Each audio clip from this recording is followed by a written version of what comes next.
everyone, welcome to the lecture series of data compression. I am Preeti Garg, Assistant Professor at Kite Group of Institutions, CSC Department, and our today's topic is the escape symbol, which is related to our previous topic PPM, prediction with partial match.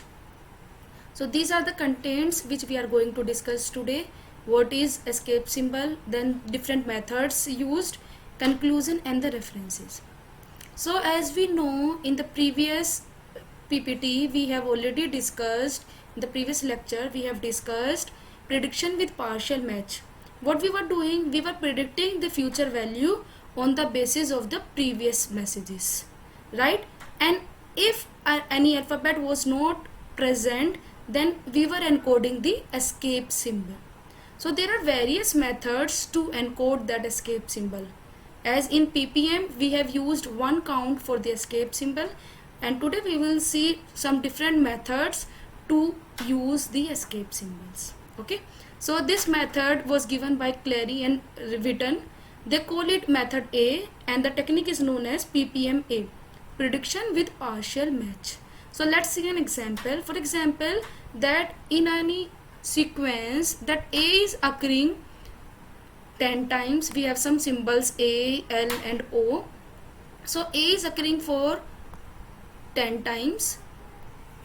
Okay, we will write the count. L is occurring 9 times and O is occurring 3 times.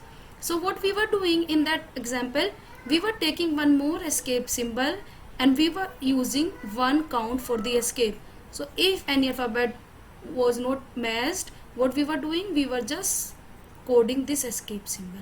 This one is known as method A, as given in this table. So you can see here A, L, O are the symbols, these are the counts, and we were using count 1 for the escape symbol. Total count is the number of symbols plus 1 for the escape symbol. This was method A. Then Clary and Witten has given one more method for using the count for an escape symbol. In this method, what they were saying that as A was encountering 10 times, L was encountering 9 times and O was encountering 3 times. So they were saying that we can take 1 bits from each symbol which is occurring in our message. So as A is occurring 10 times, to take one count from A, one count from L, one count from O, and their sum is given as count for the escape symbol. So you can see 10 minus 1 will be 9, so we will write A with 9 count, L with 8 count, O with 2 count, and their sum of these 1 plus 1 plus 1, sum of these 3 ones will be 3. So escape symbol will be counted as 3. So there are different methods to use the count value for the escape symbol, right? This was again given by the Clary and Witten. They were reducing, as why we were using this method is, as you can see in the previous method, total count was 23, but the alphabet was only 22. So what we are doing now, we were not increasing the total count. Total count should be equals to sum of the alphabets only. So we are taking the 1 values from the symbols itself. So in method A, total count was 23, and in method B, total count is 22, which is sum of the alphabets. Okay, so this was the method 2, or we call it method B. Then comes method C.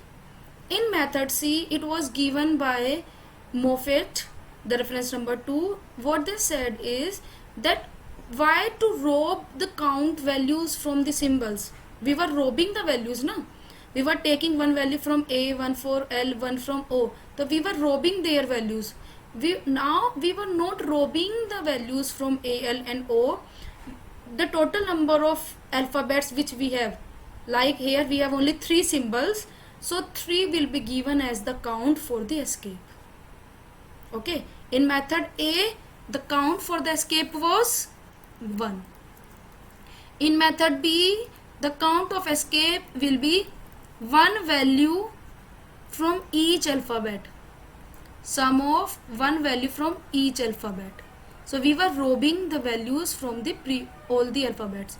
In method C, what we are doing, escape count will be equals to the number of symbols.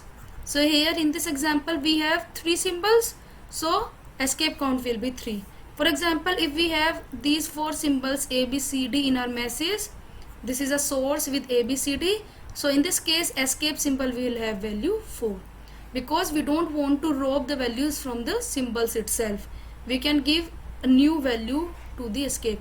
So this will increase the total count, but it will increase the probability of occurrence of escape also. Okay, so using this method we are increasing the probability of the escape symbol, and this is known as method C. So different methods are there. We can use any method according to our convenience. We can use one count for the escape, we can rob the values from other symbols, or we can give the count value equals to number of symbols. Method C gives the best performance among all these methods. You can choose anyone according to your need. So this is all about escape symbol.